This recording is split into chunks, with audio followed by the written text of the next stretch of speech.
बिस्मिल्लाहिर्रहमानिर्रहीम। आज जिस मौजू पर हम गुफ्तगू करने जा रहे हैं वो मौजू है कि हम अपने हासिद को कैसे पहचान सकते हैं। हसद जो है ये एक बहुत ख़तरनाक चीज़ है। रसूलुल्लाह सल्लल्लाहु अलैहि वसल्लम ने फरमाया कि हसद इंसान की नेकियों को इस तरह खा जाता है कि जिस तरह आग जो है वो लकड़ी को खा जाती है। अब आग का लकड़ी को खा जाना, उसके बाद क्या होता है, उस लकड़ी की कोई हैसियत नहीं रह जाती, वो राख बन जाती है। उसके अंदर कोई वज़न बाकी नहीं रहता, उसके अंदर कोई खूबसूरती बाकी नहीं रहती, उसके अंदर कोई सलाहियत, कोई ताकत बाकी नहीं रहती। इसी तरह हासिद इंसान की नेकियां भी बिल्कुल बेवज़न हो जाती हैं। हासिद इंसान की सारे के सारे किए गए आमाल वो भी बिल्कुल ख़त्म होकर राख की मानिंद हो जाते हैं। अब सवाल ये है कि हमें कैसे पता चलेगा कि ये फ़लाँ शख्स जो है हमारे साथ हसद करता है। ये बड़ा अहम सवाल है। ये ज़रूरी नहीं कि हम किसी भी शख्स से एक अंदाज़ा लगा लें कि ये हमारे साथ हसद करता है, लेकिन चंद ऐसी अलामात ज़रूर हैं कि जिसकी वजह से आपको पता चल जाएगा कि ये शख्स हमसे हसद करता है। पहली बात कि हासिद इंसान जो है वो आपको दुआ देने में इंतहाई बुखल से काम लेगा।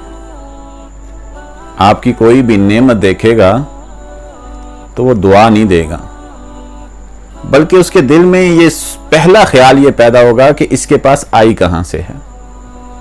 दूसरा ख्याल ये पैदा होगा कि ये मेरे पास क्यों नहीं है।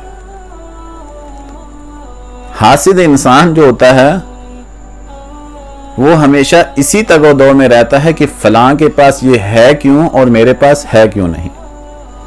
हासिद इंसान की ये पहली अलामत होती है कि वो आपको दुआ देने में बुखल करेगा। इस्लाम हमें क्या सिखाता है, जब भी किसी की नेमत को देखो, माशाअल्लाह ला हौला वला कुव्वता इल्ला बिल्लाह, कि जो अल्लाह ताला ने अता किया है, ये अल्लाह ताला ने ताकत दी है, ये इस भाई के लिए जिसके पास कोई नेमत है, आप वसीउल क़ल्बी के साथ उसको दुआ दें, वुस्अते दिल के साथ उसके लिए दुआ करें कि अगर आज आपके पास एक है, अल्लाह सैकड़ों आपको इस तरह की नेमतें अता करें।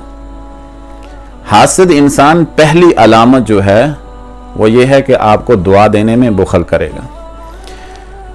दूसरी हासिद इंसान की अलामत ये होती है कि हासिद इंसान आपकी उस नेमत का तकाबल अपने पास जो नेमत होती है उसके साथ करना शुरू हो जाता है कि ये मेरे पास जो चीज़ है वो आपसे कुछ बेहतर है। जब आप अपनी नेमत दिखाएंगे वो कहेंगे हाँ मेरे पास भी ये मौजूद है, आपकी ये कम क्वालिटी की है, मेरे पास फलां क्वालिटी की है, आपने इतने में ख़रीदी है, मैंने इतने में ख़रीदी है।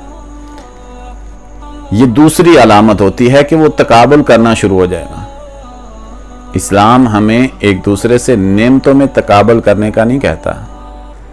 इस्लाम हमें यह कहता है जो कुछ आपके पास है आपको अल्लाह के फैसलों पर राजी रहना है। इसी तरह तीसरी अलामत हासिद इंसान की ये होती है कि वो आपकी नेमत को देखेगा, लेकिन उसके साथ ही वो थोड़ी देर बाद उस पर तनकीद करेगा, उसकी खराबी बयान कर देगा। इस दौर के अंदर जिसमें मैं और आप जी रहे हैं, तनकीद करना इंतहाई आसान है। आप गाड़ी लें, गाड़ी लेने के बाद आपके दोस्त अहबाब अगर उस गाड़ी को देखते हैं, बहुत से लोग होंगे दुआ भी देंगे, बहुत से लोग होंगे तारीफ भी करेंगे, बहुत से लोग होंगे जो आपके खैर ख्वाह भी होंगे, कुछ ऐसे भी होंगे जो फ़ौरन आप पर तनकीद करेंगे कि ये आप किस कंपनी की गाड़ी ले हैं, या आप किस तरह की गाड़ी ले हैं। गोया कि तनकीद दुनिया का आसान तरीन काम है जो हासिद जो है वो तनकीद करता है।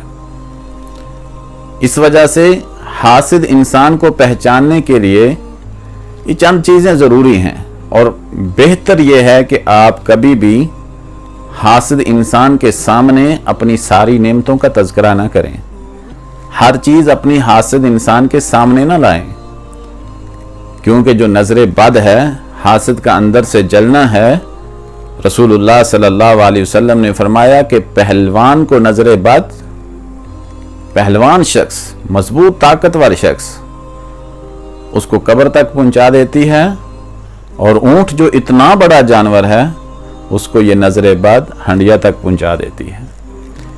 تو حاسد انسان کو پہچانیے۔ حسد کرنے والا انسان جو ہے وہ دعا دینے میں آپ کو بخل کرے گا۔ حاسد کرنے والا انسان آپ کے ساتھ فوراً تقابل کرنا شروع ہو جائے گا۔ حسد کرنے والا انسان آپ کی اس چیز پر تنقید کرنا شروع ہو جائے گا۔ اس کے بعد جو حسد کرنے والا انسان ہے اس کی علامت کیا ہوتی ہے کہ وہ آپ کے ذرائع آمدن، کہاں سے آپ نے حاصل کی، کس طرح حاصل کی، میں کیسے حاصل کر سکتا ہوں، فوراً اسی تگ و دو میں لگ جائے گا۔ آپ بہت سے لوگوں کو ملیں گے کہ جو آپ سے یہ پوچھیں گے آپ کتنا کما لیتے ہیں، کہاں سے کما لیتے ہیں، کیا کرتے ہیں۔ پہلی بات کہ یہ جاہلانہ سوال کہ کون کیا کر رہا ہے، کتنا کما رہا ہے، کہاں سے کما رہا ہے، یہ ایک سمجھدار اور پڑھا لکھا انسان اس طرح کا سوال کر ہی نہیں سکتا۔ اس وجہ سے حاسد انسان سے بچ کر رہیے، خود بھی کسی کے ساتھ حسد نہ کریں۔ کسی بھی مسلمان کی نعمت کو دیکھیں تو چاہے آپ ہونٹوں کے ساتھ دعا دیں یا دل کے ساتھ اس کو دعا دیں کہ اللہ تعالیٰ میرے بھائی کو اور زیادہ خوشیاں عطا فرمائے، آپ اتنی دعائیں دیں، پتہ ہے اس سے ملے گا کیا۔ آپ غیر موجودگی کے اندر اپنے مسلمان کے اس کے لیے دعا کریں گے، حدیث میں ہے کہ اللہ کے فرشتے آپ کے لیے دعا کریں گے۔ تو اپنی نیکیوں کی حفاظت کیجئے، حسد میں کبھی بھی اپنے آپ کو مت ڈالیے۔